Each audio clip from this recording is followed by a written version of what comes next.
Coach, with the idea that Air Force is not at full strength, and the Navy's favored, even though it's a road game, do you feel like there's pressure on Navy because of the circumstances of this? There's always pressure in this game, Wags. I mean, I've been in so many of these games. It doesn't matter. You got a starting quarterback coming back. You had Keenan coming back, Malcolm, no starter. What's happening with them, with us, at home, play there? I mean, to me, the games are always the same. I mean, it's a service academy game. The pressure to win are always very, very high, a lot of anxiety. I mean, they're service academy games. I mean, this is one of our 2 Super Bowls, you know what I mean, and one of our big games. And so it's everything for our program. So there's always pressure, I guess. I don't know if I've ever gone to a game, it's Air Force, we're favored or whatever the circumstance, we feel good. I mean, you're always it's a service academy game. I think that's the best way I could put it. It's a service academy game, so they're always exciting. There's they're always going to be a fight, and that's and it doesn't change year from year. It's always the same. And from talking to the players, it seems like that's their approach. I mean, they've heard the noise about who Air Force may or may not have, and they don't care. It doesn't change their mindset, I don't think. Are you seeing the same intensity the last couple of weeks as you always would? Well, we're trying to keep the trophy. It's our number one goal, and so it's everything for us, and that's all that matters. It doesn't matter who's underneath the lightning bolt in the helmet. I mean, the helmet. It's Air Force, and we know they're going to be a good team, well coached, and that's all that matters. And we're playing for the number one goal in our program. Coach Newberry had mentioned that by this time of the year you would have had hundreds of snaps against an option offense just by going against your offense in spring ball, August camp, and that wasn't the case. So he did have a little concern because he basically live work against the option is only recently started. Do you see the defense, does it appear dialed in the way they normally would against the option so far? Well, I have great faith in Coach Newberry and our defensive coaches and in our players. Obviously, yes. I mean, what he said is true because we go against each other in the spring for 15 practices. So our guys get a lot of work against option. But a lot of the guys that are coming back have played. And some of those that didn't get the reps, I mean, our coaches will have them ready. So let's just kind of tell it is what it is. Those that are prepared, that have seen it, will be fine. Some other guys have to be, get up to speed. But, it's like that every year. Every year you have guys that have played against and some guys that haven't. So we just kind of go. All right, I'll pass the baton. Scott Wyckoff. Swags. Coach, to what Wags was talking about, have you seen this team take it up a notch in the practices? I know that you guys have been able to focus a little bit longer with the week off, but has the intensity level ramped up? I've been pleased with this week. Last week, we're still getting ready we were able to get ready for Air Force, but it was 6-week exams, or was it 6 weeks, yeah. So you could tell guys coming to practice have been studying, guys had to stay up late or guys had exams and that kind of stuff. But this week I've been really impressed. We've had a really good week of practice. What was the main thing you wanted to work on this week leading up to the game? Just everything, just our game plan, just continue to be ready. We have 2 weeks, so just try to get ready for everything. You think personnel a little bit, but, because you don't know some of the personnel, you get ready schematically for what you might see. And for whatever personnel-wise, you always prepare for that too. But with the limited knowledge of the personnel, you try to maybe focus a little bit more on the schematic stuff. And we focus on ourselves, just our jobs, what we can do. Don't worry about what you can't control, and just kind of get ready that way. And finally, what does it mean for the football program off the field to have a player in such a high-profile leadership role in the Brigade like Cam has in his class? I think it's a tremendous honor for our football program. that somebody from our team has been, voted to this prestigious honor. And so, we're really proud of Cam. He's a great representative of not only of our football team, but of our school and all midshipmen. I mean, he's a great young man. Have a good trip. Thank you, Scott. Winston at WJLA in Washington, D.C. All right, make sure I unmute myself. Coach, how you doing? Hope all is well. Hope you're staying safe, and you as the and the team as well. Question about Dalen. His last game was very impressive. What do you see from him as far as going forward, as far as this game is concerned, as well as maybe even moving forward in his growth? Well, we see great things for Dalen in the future. Obviously, we were so impressed with how he came back last week, Winston. I mean, we benched him, or I benched him.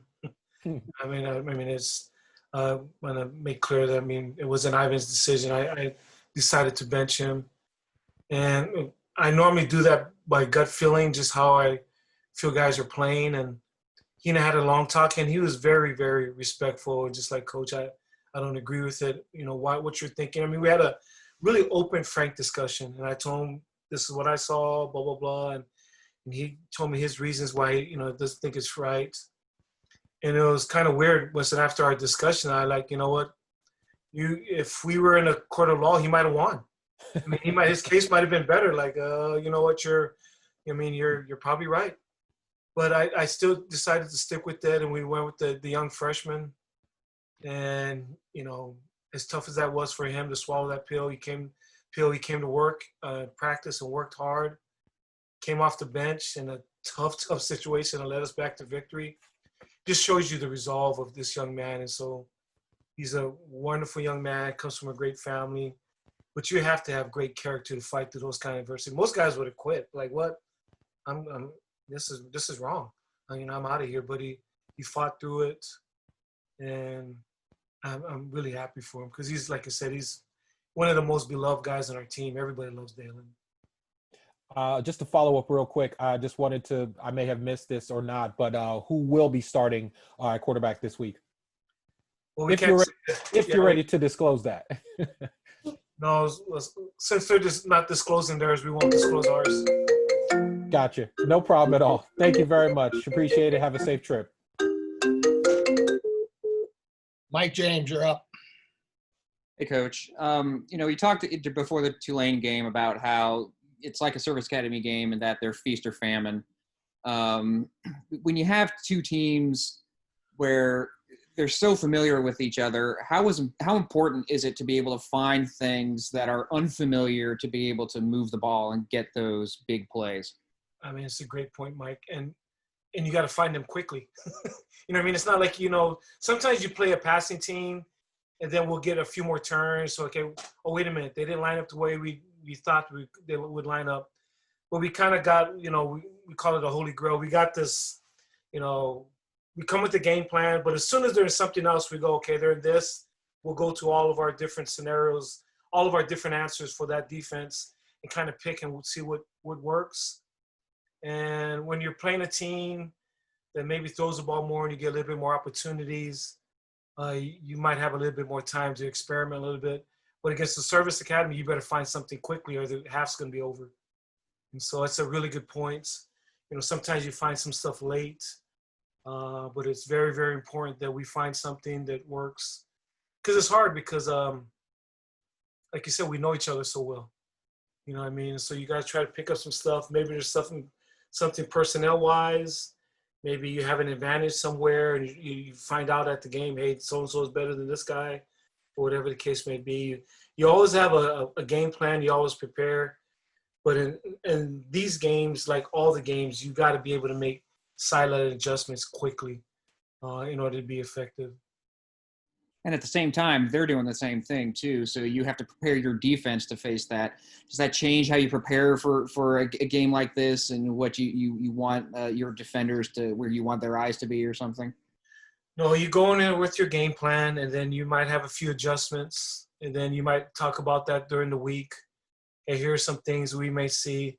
But sometimes it's a tough thing as a coach because sometimes you go down all these rabbit holes and you're doing all these different things. And then you get to game time, you know what, we're not good at any of it.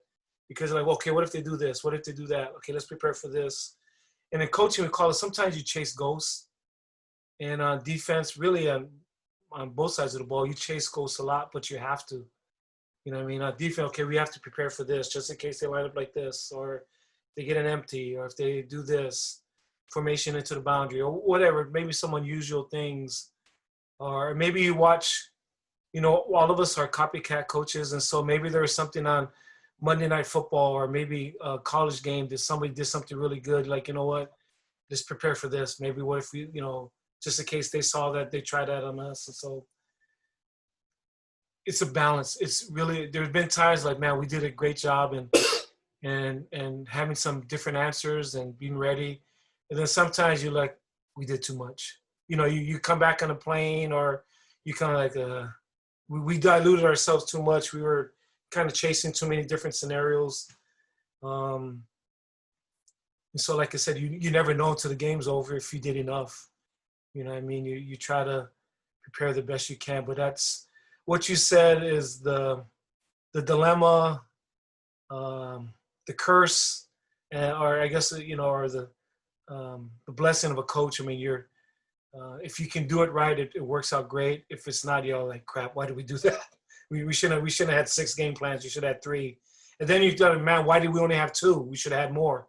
You know what I mean? And so you never know to the end, and it's always, and it's weekly, Mike. I mean, it's never like, okay, we did that against Tulane, let's do that again. Sometimes, every week is a weekend into itself. Every team's different. Every opponent's different. Being away, being at home, there's so many variables. The altitude situation, and we had Eric Catani on a podcast this morning, and he said the first time he played at Air Force, he couldn't believe how winded he got so quickly and didn't understand. He said the altitude is real. It is something that has to be contended with.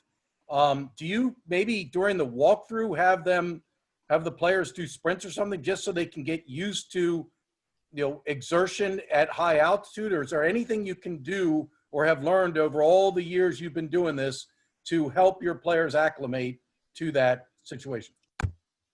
So I was just thinking about Wags. So this is my 31st year of coaching. I've played Air Force every year. Every year. Being here, UNLV, Hawaii. I don't know if there's any other coach that could say they played Air Force Academy 31 times. You know what I mean? I've played them every year. And so obviously half of that will probably have been there. You know what I mean? So whatever, 16 times or whatever. And every time you try something, sometimes it works, sometimes it doesn't. I remember when I was here before, and it is, because it is real. When I was here before in the 90s and trying to prepare for it, we talked about a lot. At Hawaii, we never talked about it. And sometimes we won, sometimes we didn't. Here, when I was here earlier with Coach Weatherby, we spent a lot of time on it. And, we ate these pills and, certain things, we did things. And sometimes it worked, sometimes it didn't. My first time with Coach Robinson, John Robinson at UNLV, we're getting ready to go up there. Hey, Coach, do we need to work on altitude? It's different up there. I've been there a lot of times. He goes, what? We'll just go over there. When I, with the Rams, we used to go play, the Broncos up there. We just go up there and play. And we went up there and we beat the crap out of them. So I don't know, there's all kinds of, sometimes you overanalyze it. Sometimes I've underanalyzed it. Sometimes analyzing it worked. Sometimes it didn't. Sometimes not talking about it worked. Sometimes not talking about it came back, you know what, we should have talked about it. So it's kind of to Mike's deal. In 31 years, I've tried it all. And so, but it is, it is a factor. But how you address it, and believe me, we're talking about things. How do we do it and how do we get better at it? It's, you got to address it. But how much do you address it? Do we need to put signs up everywhere? They got a lot of psychological warfare too. You go there and you got this big sign up, So they do a good job of doing all that stuff. Myles, what's it been like this week now that exams are in the rearview mirror and you've had the total focus on getting ready for the first leg of the CIC against Air Force? It's been good. Good weeks of practice. Just doing everything we got to do, locking in a little bit more since we don't have exams. And and just bringing that energy. We know what it takes to win the CIC, so just making sure we come with that focus every day. What makes it so tough going up against a team like Air Force that knows the offense that you guys play so well? Well, that's exactly it. They know the offense well, and they've played against it every year. They run the same thing, a version of the same thing, and that's how we beat a lot of other opponents. You know, if they're bigger, faster, stronger than us, like just playing the option, you got to be really disciplined. And them being a military institution as well, they're really disciplined. So we just got to make sure we come out and come ready to play. The national attention each year seems to go to Army Navy, but for you guys, this game is every bit as important, because if you don't win this, you can't really win the CIC. Right. We approach it the same way. We want to bring that trophy back home, so we just got to keep the energy and do what we got to do. What's it like playing in the altitude in Colorado Springs? It just is what it is. You notice it a little bit, but once you get to playing, you really kind of feel it after. Like you're a little bit more tired than usual. Has it been nice to have that extra week to get ready for such a big game? Always good to get some more recovery, get everybody back to 100%. We'll be ready to rock. And get Coach Niumatalolo that 100th win? Oh, it's going to feel great. It's going to feel great. Thanks a lot. Yes, sir. Bill Bergman. Hey, Myles, this game is going to be the last, or the first of the lasts for you in your senior season. This is the last time you play Air Force. What has this rivalry meant to you in your career here? It's grown so much. And this game is special to me because it's always around my birthday. My birthday is October 5th, so last year we played the game on my birthday. So this is usually the best or the worst birthday gift that I get. So I'm excited. It just means so much to me to be able to go out there and compete for the trophy. So I'm excited. It's going to be hard to top the wild ending of last year, but what do you tell some of the younger guys about this series who have not had the opportunity to play in this game yet? I told them, like, it's nothing like playing in a service academy game. So your preparation has to be immaculate. So when you come through, make sure mentally you're dialed in. The nerves are going to be there. Whether there's people in the stands or not, you're going to feel those nerves. Just be well at managing those and come out ready to play. Like Coach Nehemiah talks about, just do your job and we'll be fine. Last question for me. How do you handle the altitude? Do you notice it at all? 2 years ago, I noticed it a little bit, but with our nutritionist and the training we go through with Coach Fitz, we'll be fine. Thank you. Thanks. Myles, there's been a lot of noise about who Air Force has and who they don't have. We found out this week that many of their best defensive players are not going to be there. Lakota Wills, Jackson, the defensive end, some others. Does that mean anything to you? Does it change anything for how you approach, or just, business as usual? We come out there and play who they put on the field. Well put. Do you feel good about, you've had a chance to work against the kind of defense Air Force tends to use, and feel good about the offensive preparation and executing the option? I feel like Coach Nehemiah and Coach Jasper have put together a spectacular plan. Now it's just on us to go out there and execute. All right, that's good for me for now. Pete, Matt Hurst. Myles, the fact that your wide receivers contributed so much against Tulane, to see the offense now even have that much more in terms of being able to attack people, how much does that change the dynamic and in some ways as players even excite you more about what this package can do? It just opens everything up for everybody, because when the receivers make plays, they're going to have to back off to play the receivers. That means we're going to get the ball. And then when they widen out to try to cover the A-backs, then Nelson and Jamel are going to get the ball, and they'll get to make big plays. It just opens everything up for everybody. And it's always exciting to see Coop score, because he used to get tackled at the one all the time. So, it's just fun for everybody. For you guys as players, because you're the ones that play the game, what in your minds changed as that game went along, and how much did the confidence rise to, again, show you all that what you're doing is fine and this does work? Because obviously in the second half, the execution level was significantly better and more to what you all are expecting of yourselves. But what changed from a player's perspective? What changed as that game went along to allow you all to execute that way? Well, we know football is a game of inches, and any misstep, any if you look the wrong way for half a second, things can go wrong. And we knew we were just a half a step off of getting on rhythm. So when we came in halftime, we just settled in. And like we all said, there was no speech. Everybody knew what we had to do. So when we came out and everybody made sure they were detailing their assignments, we started clicking. Once we started rolling, we knew we were okay. And all it takes is one spark. So the pass to Mark Walker, big play. Pass to Coop, big play. And we just started rolling off the energy. Then when we make plays, defense feeds off our energy. The safety, boom. Another pass to Coop, boom. And we just started rolling in. And when we started rolling, you could just see their demeanor just keep decreasing. And we took advantage of that. How much is the talk of discipline this week? Because there will be talking on the field coming up on Saturday. How important is it to have every guy stay disciplined? And if they want to contribute a 15-yard penalty to you guys, allowing them to do that and not getting into that battle back and forth where you hurt your club? It's always big, just keeping your composure. We know how that game goes with the talking. I'm sure we'll have our own few comments to slide in there, but never enough to get a penalty. We know whoever's going to win the penalty battle, the turnover battle, that's who's going to win the game. And winning the game is a lot more important than any sly comment that we could throw out there. I'll just ask about beating Air Force at Air Force. It hasn't happened in quite some time. Keenan Reynolds was a freshman. It was 2012, I believe, Strauss said. I believe it's 3 losses in a row in Colorado Springs. Can you talk about the importance of getting that, changed? Yeah, I mean, it's always hard to come to somebody else's house and win, especially, like you said, at that altitude and in that environment. That's where they thrive the best, just like when we come to Navy Marine Corps. So we just got to be dialed in. Everybody wants to win.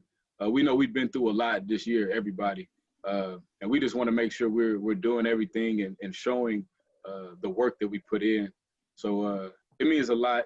It's going to be hard. It's going to be difficult. These are always close games, difficult games, like grind them out type games. But we'll get it taken care of.